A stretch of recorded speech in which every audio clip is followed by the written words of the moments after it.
space. As unusual as it sounds, space has been pretty much explored. Well, to a certain possibility. Just like the ocean, there's a vast emptiness of space that pretty much we've still yet to explore.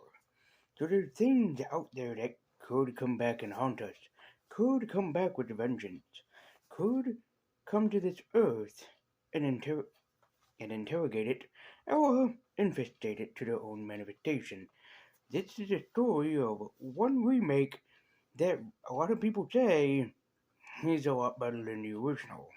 This alien force nobody can see, no one can touch, but yet they know that it's there if they see the little pink substance that it happens to be. Yes, my friends, it's time to talk about the one, the only, the mysterious, the Blob.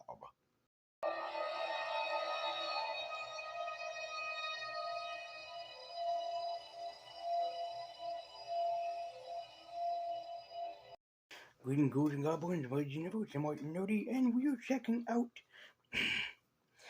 again the four movie horror Unleashed collection.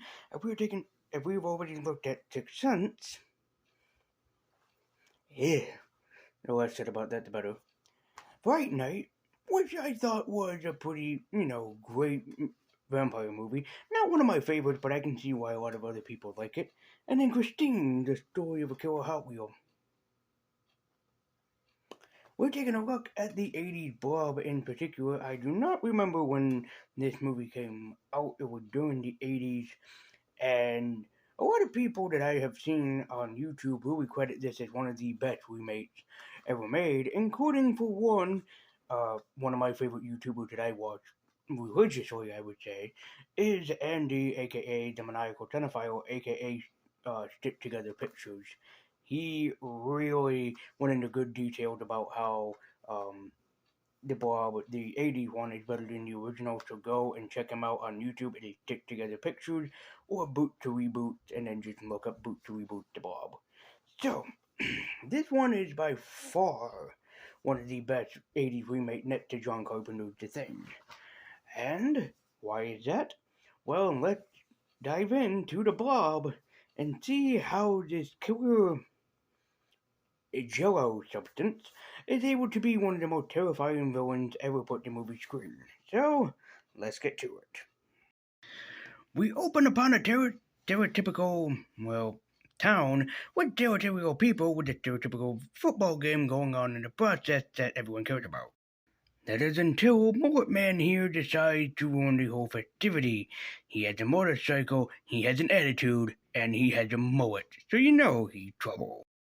That's what the film makes it seem like, but nah, I'm just screwing with you. Instead, he rides his motorcycle, crashes it because of his own reasons, and looks like a complete moron.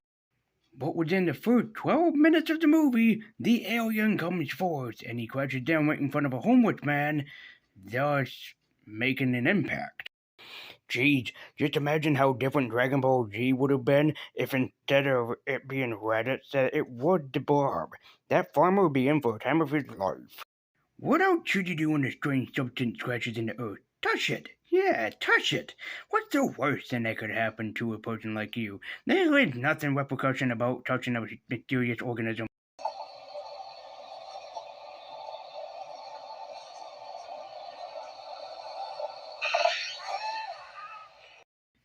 Meanwhile, Biker Boy's friend is at the hospital. He's worried about what is going to happen to his friend, and he's also worried about what's going to happen to him since he lost his best friend. But forget about that, yo. We got some horny teenagers in this horror movie, and if you know anything about horny teenagers, they're not going to live very long. Also, I think this is the first time in a horror movie where I've seen the girl not give the guy the goods instead of the other way around. However, douchebag McDouchebag is getting the woman drunk as drunk, or drunker than drunk, so he's not exactly helping his situation much.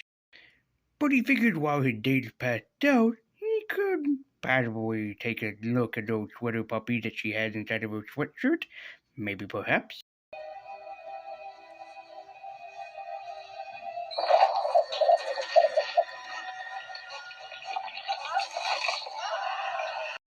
See, gentlemen, This is always the reason why you ask the lady permission first. Otherwise, she turns into a hideous monstrosity whenever that you touch a certain body part and she drains the life out of you.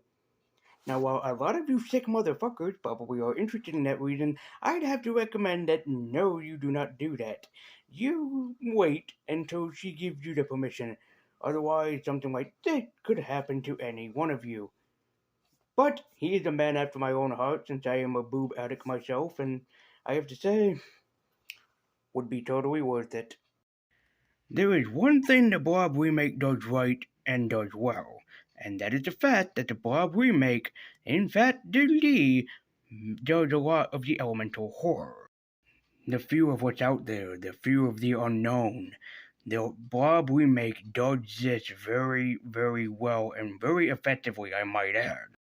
But while in a restaurant, girly cheerleader and biker boy start talking to each other as we have a bonding moment. A nice little bonding moment between the two of them, I might add. Until something more horrifying than the Blob happens. Something unforeseeable. A clogged sink! Never before in a horror movie has it been so terrifying. Gasp in horror as you have to call the repairman and the plumber. Gasp as you look at the bill that he charges you for this. Be shocked in horror at looking at his butt crack! Why is it every time with the plumber with the butt crack? Then I wouldn't put it past horror movies to do this because we have a horror movie about a killer chair, a killer condom, and a killer toilet last I remember. We also had a very, very unusual horror movie about a pool. Yep. But in case you're wondering if this goes anywhere, oh, trust me, they're gonna need a lot more than a plumber. They're gonna need a goddamn exorcist!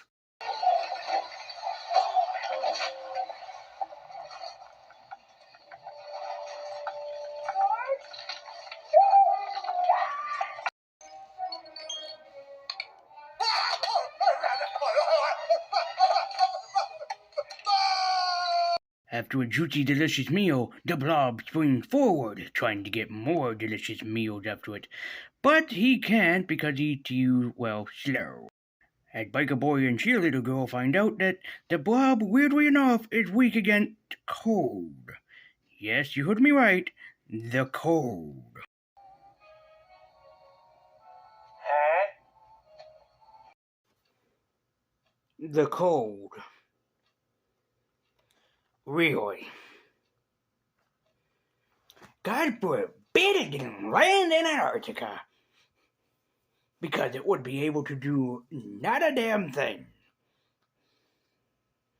You know, it's a pretty understandable weakness, but it's also, in my opinion, kind of a dumb one. Because it's like, really, this is what this is weak to. Cold temperatures. Just get Mr. Freeze from Batman to fucking take care of it, for God's sake. It's just that it's such an unusual thing because there had been, several movies made throughout the time and period. I mean, over basically like 1 million movies by this point had to have been made. And for most horror movies, something with cold always ends up coming in. And you know something, guys? It's not a very creative weakness if you stop and think about it. Like, it couldn't be something even weirder than the cold. The thing is a walking Jell-O pudding. It's a sentient Jell-O pudding. What do you do with Jell-O? You freeze it. This should not be its weakness. It should be able to just get right into the freezer and attack the two of them. No questions asked. Yes, I know that you refrigerate Jell-O, not freeze it, but you know what I mean. It should still be able to get in the freezer and kill them. But no, then we wouldn't have a movie. So, as one would say, or as the nostalgia critic sing song says, the review must go on. However, there is a nice bonding moment between Girly Cheerleader and Biker Boy. They actually get together and bond. The same, however, cannot be said for the waitress. The waitress is gone. Bye bye, Miss Waitress. You will be missed, but at least the pie was absolutely delicious. But unfortunately, her secret ingredient had been revealed, so might want to hesitate on not eating the pie. But don't worry, the Jell-O this time eats you. Also, for some weird reason, this movie has a priest that seems to be very involved with the Blob. Like, he respects it, understands it, and thinks it's like some kind of like warning from God in a sense. Oh, right, the movie.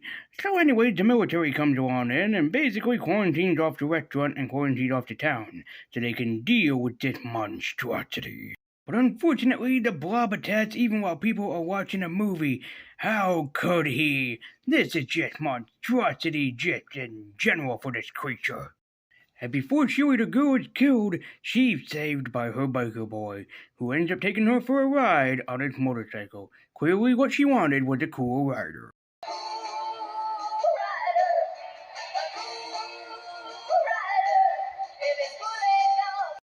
Meanwhile, the military, being the military, are trying to kill the thing with their own reasons. Shoot it and blow it up, and hopefully it goes away.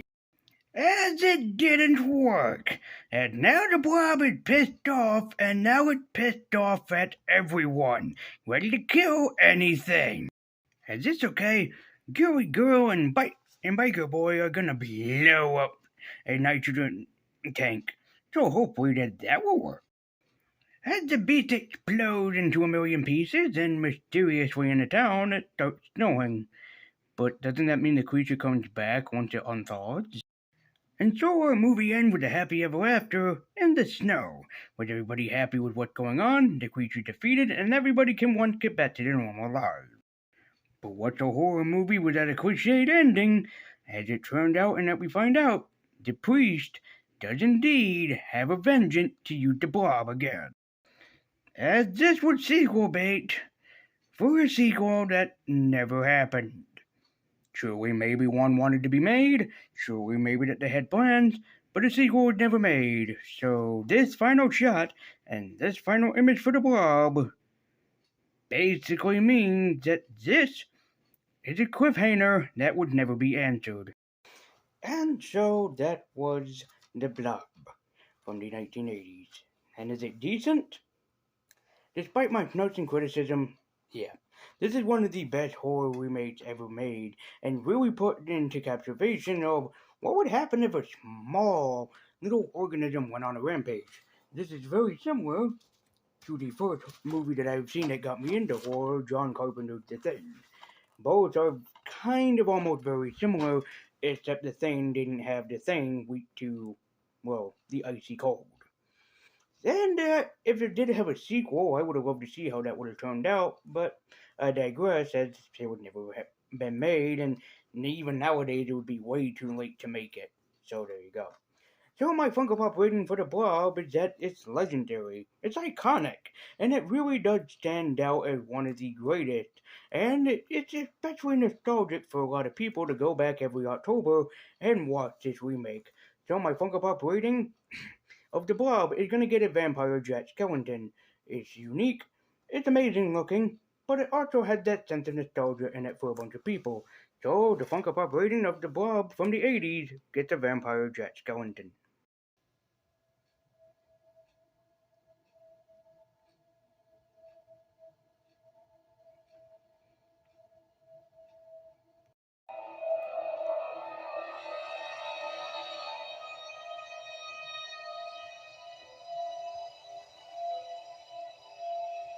Guys, as always, thank you so much for watching. Be sure to like, share, comment, subscribe, hit that bell icon to be notified every single time a Lazyween video is uploaded, and follow me at Twitter with the link in the description down below, and let me know what you guys thought about the Blob 80s remake in the comments down below, and what is your favorite horror movie remake? Be sure to tell me in the comments down below as well.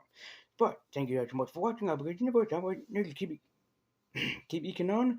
And next time, it'll officially be October, which means the month of horror is upon us, and Lazyween will get stronger. And we are getting stronger by visiting one of my all-time favorite vampire movies. let's go and see how a group of teenagers will take down a group of vampires.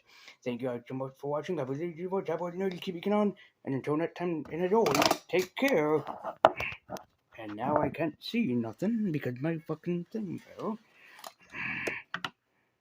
Thank you. Anyways, I believe you watch. I will know you keep it on. And until next time, guys, and as always, take care and stay spooky. Lazyween had just begun.